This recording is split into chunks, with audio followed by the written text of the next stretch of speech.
શું ઘટના ઘટી?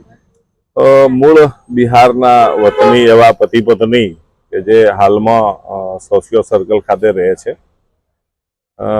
એ કેટરિંગનો મજૂરી કામ કરે છે. તેમની જે પતિ જે છે એમણે પત્નીનું આજે આ જગ્યા પર 12:30 વાગ્યાના સમયે ચપ્પુવતી ઈજા કરતા પત્ની નામ પૂજા દેવીનું મૃત્યુ નિપજેલ છે. હોસ્પિટલ લઈ જતા હતા એ દરમિયાન આરોપી જે છે એ એમના ખુદ પતિ છે અને એ પણ બિહારના વતની છે.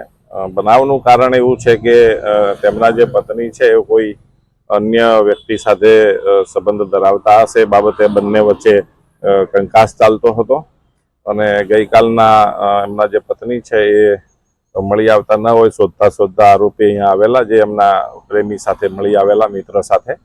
તો એ મિત્ર ને બંનેને બોલાચાલી થતા એ દરમિયાન બંને વચ્ચે ઝઘડો થતા ઝઘડાનો અંજામ ચપ્પુથી પેલા જે મિત્ર છે પત્નીના એને મારવા જતા પત્નીને વાગી જતા પત્નીનું મૃત્યુ નિપજેલ છે. નામ શું? પૂજા દેવી.